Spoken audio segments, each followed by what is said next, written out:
الذین اصطفیٰ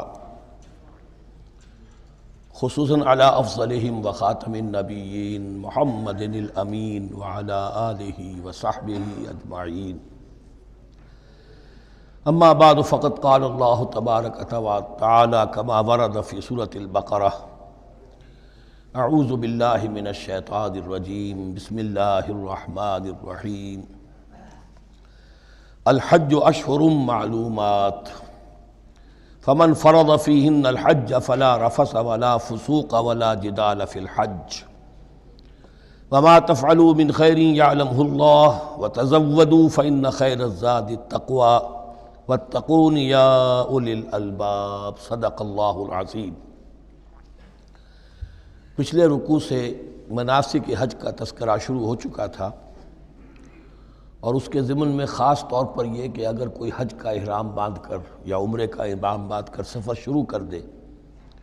اور کہیں درمیان میں ایسی رکاوٹ پیش آ جائے کہ اسے احرام کھولنا پڑے بغیر عمرہ کیے اور بغیر حج کیے، تو اس صورت میں کیا قواعد و ضوابط ہیں۔ اب جو یہ رکوع ہے 25واں، اس میں حج کا اصل فلسفہ، اس کی اصل حکمت، اس کی اصل روح کا بیان ہے۔ الحج اشہر معلومات، حج کے مہینے ہیں جو معلوم ہیں، یعنی جو بھی پہلے سے عرب میں رواج چلا آ رہا تھا اس کی توثیق ہو گئی کہ واقعتاً یہ اللہ تعالیٰ ہی کی طرف سے۔ تو حج کے کا جہاں تک ٹائمنگ کا تعلق ہے، مواقیت کا تعلق ہے، وہ گویا کہ اللہ تعالیٰ کی طرف سے توثیق فرما دی گئی۔ فمن فرض فیہن الحج، تو جو کوئی بھی اپنے اوپر لازم کر لے ان مہینوں میں حج کو، لازم کر لے سے مراد نیت پختہ کر لے، اور نیت پختہ کرنے کی علامت احرام باندھ لے۔ فمن فرض فیہن الحج، تو حج کے لیے جو اپنے اوپر لازم کر لے، فلا رفث ولا فسوق ولا جدال فی الحج، تو احرام کی حالت میں یہاں لفظ حج آیا ہے، ان میں سے پہلی قید جو ہے فلا رفث، تو کوئی شہوت کی بات نہیں ہونی چاہیے۔ میاں بیوی بھی ساتھ حج کر رہے ہیں تو احرام کی حالت میں وہی قید ہے کہ جو اعتکاف کی حالت میں ہے۔ باقی یہ کہ فسوق اور جدال، اللہ کی نافرمانی یا باہم جھگڑنا، اس لیے کہ بہت بڑی تعداد میں لوگوں کا اجتماع ہوتا ہے، سفر میں بھی لوگ ساتھ ہوتے ہیں، تو لوگوں کے غصوں کے پارے جلدی چڑھ جاتے ہیں، اس میں خاص طور پر روکا گیا کہ یہ ہے کہ اس میں امن ہو اور سکون ہو۔ اور آج بھی واقعہ یہ ہے کہ دنیا میں معجزات میں سے ہے یہ، اتنی بڑی تعداد میں لوگوں کا جمع ہونا، اور وہاں امن رہتا ہے، وہاں وہ جنگ و جدال اور جھگڑا اور فساد وغیرہ قطع نظر نہیں آتا۔ یا تو یہ کہ پچھلے دنوں میں کچھ سیاسی اعتبار سے کوئی مہمیں اٹھائی گئی ہیں، یا یہ کہ کچھ چور اچکوں نے بھی جانا شروع کر دیا ہے وہاں پر، لیکن جھگڑا اور جو گالم گلوچ کی نوبت ہم نے اپنے آنکھوں سے نہیں دیکھی، 5-6 مرتبہ حج کی سعادت حاصل ہوئی ہے۔ فلا رفث ولا فسوق ولا جدال فی الحج وما تفعلوا من خیر یعلمہ اللہ، اور جو خیر بھی تم اس کے دوران کرو گے اللہ کے وہ علم میں ہوگا۔ نوافل پڑھ رہے ہو، اضافی طواف کر رہے ہو، کوئی اور بھی جو کام کر رہے ہو، تو اس میں کسی اور کو دکھانے کی ضرورت نہیں ہے، اپنے خاموشی کے ساتھ انسان وہ اپنی جو بھی نیکی مزید کما سکے کمائے، جو بھی مناسک حج ہیں ان پر مستزاد۔ وَتَزَوَّدُوا فَإِنَّ خَيْرَ الزَّادِ التَّقْوَىٰ، اور سفر کے لیے زاد راہ ساتھ لے لیا کرو،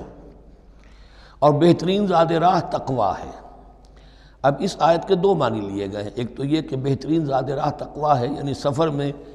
آپ نے زاد راہ خرچ کی شکل میں تو لے لیا، تقویٰ ہے نہیں، تو پھر کیا ہوگا؟ وہ تو صرف پیسہ خرچ کرنے کے لیے اچھا احرام لے لیں گے، اچھی جگہ لے لیں گے قیام کی،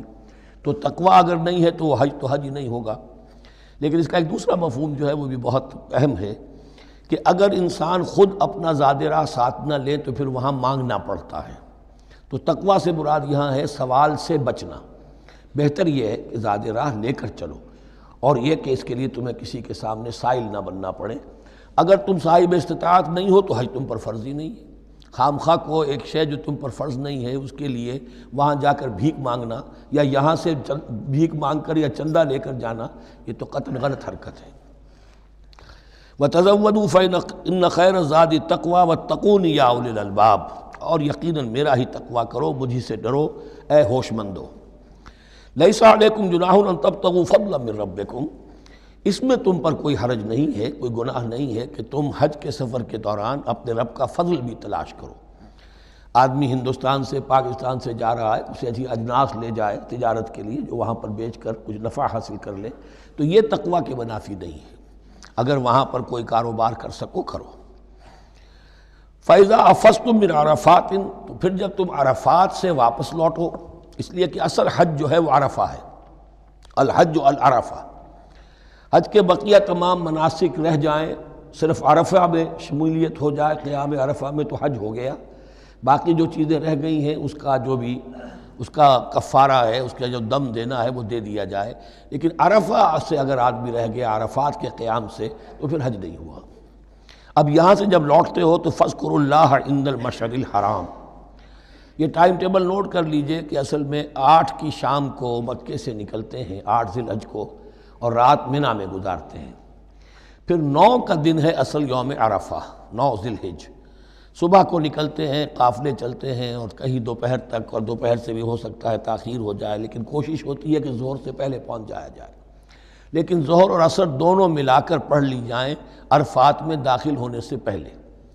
اسی لیے جو مسجد ہے عرفات کے میدان سے ملحق وہ عرفے کے اندر شامل نہیں ہے، وہ اس کی حدود سے باہر ہے، تو اصلی اس کا افضل یہی ہے کہ ظہر اور عصر ملا کر وہاں پڑھی جائیں، اور اس کے بعد سے غروب آفتاب تک قیام ہے، وہ عرفات کا قیام ہے، اس میں کوئی نماز نہیں، یعنی جو روایتی جو عبادت ہے اس کے سب دروازے بند۔ اب تو اگر دعا کی آپ کے اندر ایک روح پیدا ہو چکی ہے، اپنے رب سے ہم کلام ہو سکتے ہیں، اور آپ کو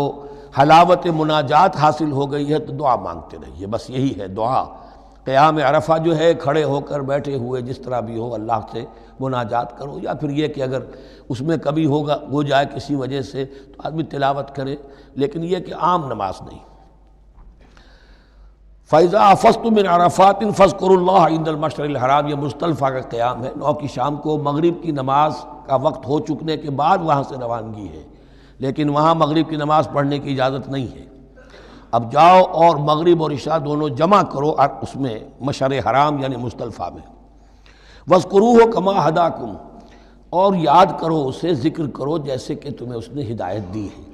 اس سے مراد ہے کہ جو کچھ اللہ کے رسول نے تمہیں سکھایا ہے، ذکر کے جو طور طریقے ہیں، اس کے لیے جو بھی طریقے ہیں وہ اللہ نے ہدایت دی اپنے رسول کے ذریعے۔ وَإِن كُنتُم مِّن قَبْلِهِ لَمِنَ الضَّالِّينَ، اور یقیناً اس سے پہلے تو تم گمراہ لوگوں میں سے تھے، تمہیں معلوم نہیں تھا، حج کی شکل باقی رہ گئی تھی، اس کی روح ختم ہو گئی تھی، اس کے مناسک میں بھی تم نے رد و بدل کر دیا تھا، وہ آگے آ رہا ہے۔ ثُمَّ أَفِيضُوا مِنْ حَيْثُ أَفَاضَ النَّاسُ، پھر پلٹو وہیں سے جہاں سے کہ سب لوگ پلٹتے ہیں۔ قریش نے یہ کہا تھا کہ ہماری خاص حیثیت ہے کہ ہم تو منی ہی میں مقیم رہیں گے، باہر سے آنے والے لوگ عرفات جائیں اور عرفات سے پھر واپس لوٹیں، یہ سارے مناسک ہمارے لیے نہیں ہیں، ہم تو مکے والے ہیں اور ہماری شان یہ ہے کہ ہم عرفات نہیں جائیں گے، منی ہی میں قیام رہے گا۔ یہاں بتایا گیا کہ یہ تم نے غلط بات ایجاد کر لی ہے، ثم افیضوا من حیث افاض الناس، جہاں سے سب لوگ لوٹتے ہیں یعنی میدان عرفہ سے، وہیں سے لوٹیں۔ واستغفر اللہ، اللہ سے استغفار کرتے رہو، ان اللہ غفور رحیم، یقینا اللہ بخشنے والا رحم فرمانے والا ہے۔ فَإِذَا قَضَيْتُم مَّنَاسِكَكُمْ، اور جب تم اپنے یہ مناسک ادا کر لو، پورے کر لو، فاذکروا اللہ کذکرکم آباءکم، تو اب اللہ کا ذکر کرو جیسے کہ تم اپنے آباء و اجداد کا ذکر کرتے رہے ہو، جس شد و مد کے ساتھ۔ وہاں یہ ہو گیا تھا کہ پھر منی میں جب یہ ٹھہرتے تھے تو اپنے آباء و اجداد کے قصیدے بیان کیے جا رہے ہیں، جیسے ہمارے ہاں ہوتا ہے، جو دیہاتی لوگ ہوتے ہیں، راجپوت لوگ ہوتے ہیں، ان کے میراثی ہوتے ہیں، اسی طرح وہاں شعراء ہوتے تھے قبائل کے، وہ ان قبیلوں کی مدح بیان کرتے تھے، ان کے بڑے بزرگوں کی، اسلاف کی جو ہے عظمت بیان کرتے تھے۔ اللہ کا ذکر ختم ہو چکا تھا، فرمایا جس شد و مد کے ساتھ تم اپنے آباء و اجداد کا ذکر کرتے رہے، اب اسی شد و مد کے ساتھ، بلکہ او اشد ذکرا، بلکہ اس سے بھی زیادہ شد و مد کے ساتھ اب اللہ کا ذکر کرو۔ فَمِنَ النَّاسِ مَن يَقُولُ رَبَّنَا آتِنَا فِي الدُّنْيَا وَمَا لَهُ فِي الْآخِرَةِ مِنْ خَلَاقٍ، لوگوں میں سے وہ بھی ہیں جو یہی کہتے رہتے ہیں رب ہمیں دے دے دنیا ہی میں، ایسے لوگوں کے لیے آخرت میں کوئی حصہ نہیں ہے، یعنی وہاں پہنچ کر بھی ساری دعائیں ان کی دنیاوی چیزوں کے لیے ہیں، مال کے لیے، اولاد کے لیے، ترقی کے لیے، اور دنیا کی جو بھی چیزیں ہیں، اپنی کوئی مشکلات ہیں ان کے رفع کرنے کے لیے، چونکہ ان کے دلوں میں دنیا بسی ہوئی ہے، اشربوا فی قلوبہم الدنیا، ان کے دلوں میں جیسے بنی اسرائیل کے دلوں میں بچھڑے کا تقدس ملا دیا گیا تھا اور محبت، اسی طرح ہمارے دلوں میں دنیا کی محبت ہے، تو وہاں جا کر بھی دنیا ہی کی دعائیں ہیں۔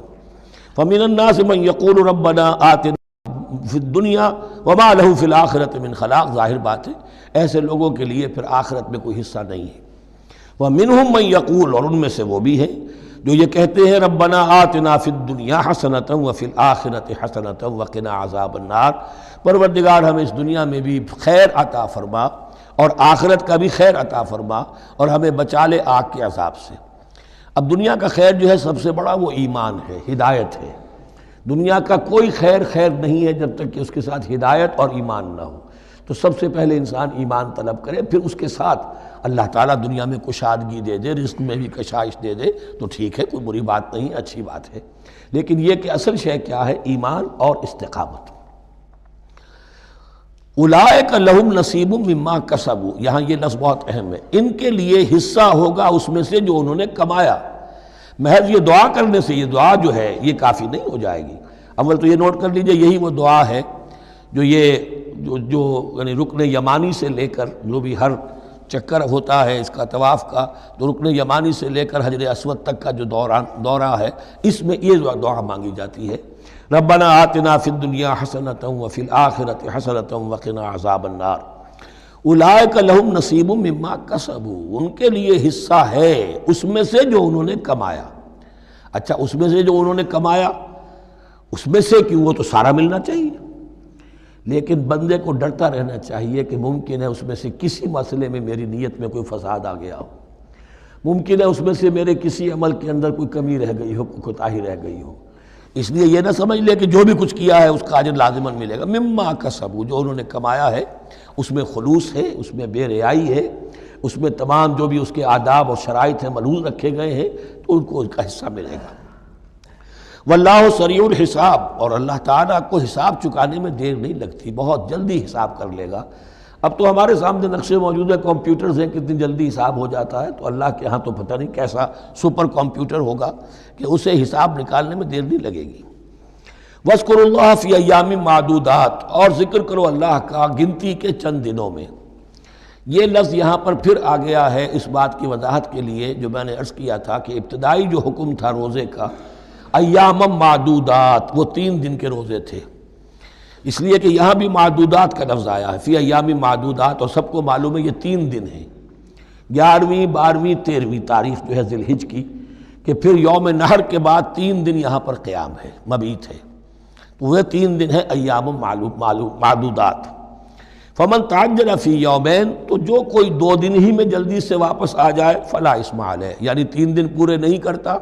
2 دن ہی میں واپسی کو اختیار کر لیتا تو کوئی گناہ اس پر نہیں ہے۔ ومن تأخر، اور جو پیچھے رہے یعنی 3 دن کی مقدار پوری کر لے، فلا اثم علیہ لمن اتقی، تو اس پر بھی کوئی گناہ نہیں، لیکن شرط ہے تقوی۔ جو 2 دن میں چلا گیا تقوی تھا تو بھی اللہ تعالیٰ کے ہاں اس کا اجر محفوظ ہے، جو 3 دن رہا تقوی ہے، تیسرے دن اس نے کچھ اور ہی حرکتیں نہ شروع کر دی ہوں، جی اکتایا ہوا ہے اور طبیعت کے اندر جو ہے وہ ٹھہراؤ نہیں ہے، تو وہ تیسرا دن اس کے لیے کوئی خاص مفید نہیں ثابت ہوگا۔ لیکن یہ کہ اصل شے جو ہے اللہ کے ہاں جو چیز کے شرط لازم ہے قبولیت کے لیے وہ تقوی ہے۔ لمن اتقی واتقوا اللہ واعلموا انکم الیہ تحشرون، اور اللہ کا تقوی اختیار کرو اور یہ مستحضر رکھو اپنے ذہن میں کہ تمہیں اسی کی جانب جمع کر دیا جائے گا، تم سب کے سب ہانک کر لے جاؤ گے اسی کی جناب میں۔ بارک اللہ لی ولکم فی القرآن العظیم ونفعنی وإیاکم بالآیات والذکر الحکیم۔